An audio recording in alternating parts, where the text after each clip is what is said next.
Maxis made very questionable choices while building the uninhabited houses in Desiderata Valley. I thought it would be a fun idea to come in and renovate them all. With all of that said, welcome to this week's renovation. Hi everybody, today we are renovating 111 East Pleasure Path, which is again a very ugly lot when you first load the game.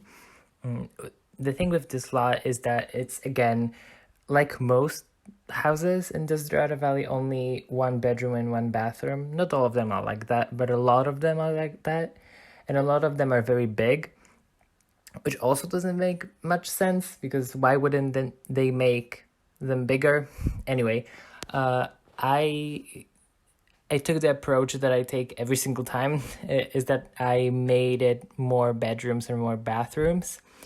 And also I had like this genius idea. My galaxy brain has finally like woken up and activated, because I realized that the price of the lots is this big. It's not very big, right? Because they're all starter homes still at the beginning of the game, but they are all like 19,000 because the lots are so big.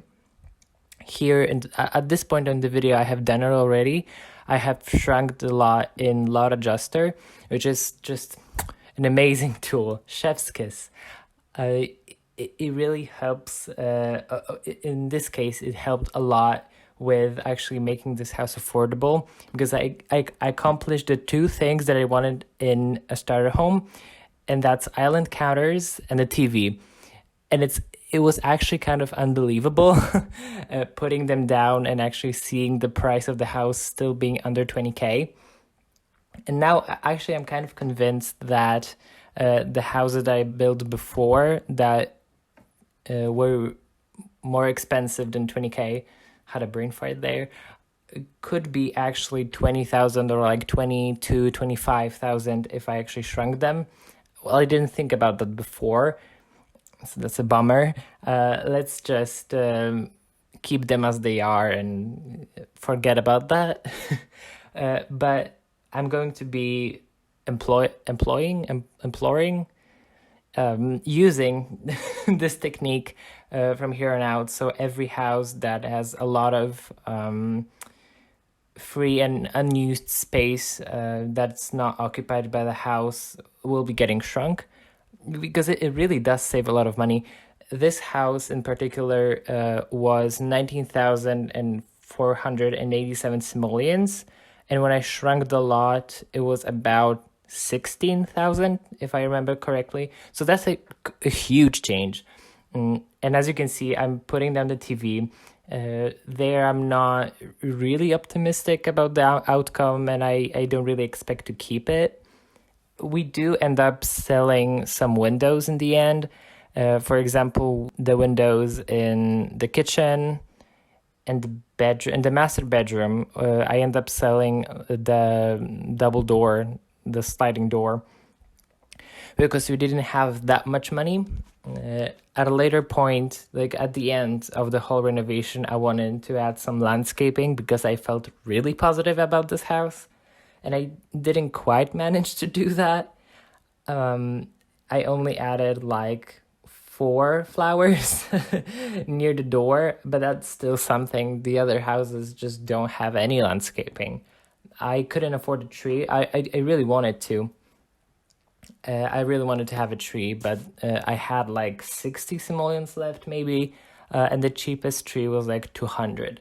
So it just wasn't in the cards for us, even though we saved some money by essentially like taking away the land from these people. Well, no one lives there. But if someone moves in there, they have less land than they did before. And truly, I don't quite understand why they decided to make the lots so big. I remember it being kind of a problem in the base game, where there weren't many small lots that you could build on. But later on, they added like very small lots. I don't know if that was in free time or in apartment life, but still, even the smallest base game lot was like 2 times smaller than the lot that this house was built on. So there's no excuse, really.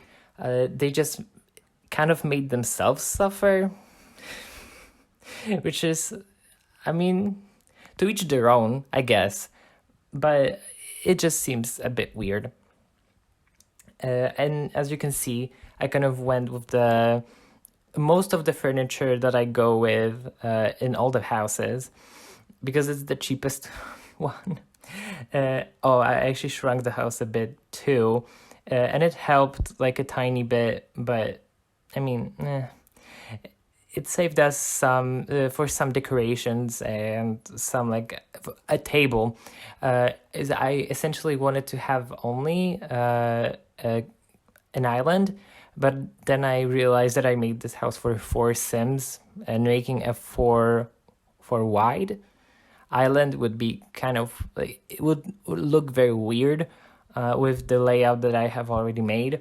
So I was like, okay, let's shrink the house and then put a table, and there's room for everybody.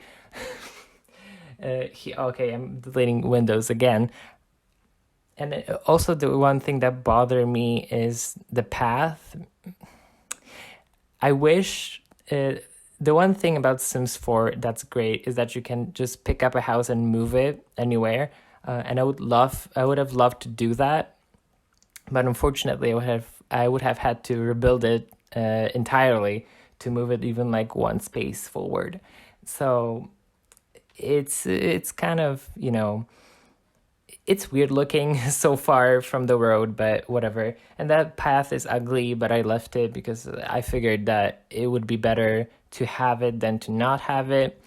I also had to fix the roof like 20,000 times because I changed the shape of the house so much. Okay, here I'm just desperately trying to add something more, and I add a flower in the bedroom, and at that point I just don't have many simoleons, but I was genuinely so shocked and so happy that I got to do so much with this house. Here I'm changing the window in the kitchen. As I said, I wanted to have something more, and here I just decide that, well, I won't do anything else. And here are the cinematic shots that I always do.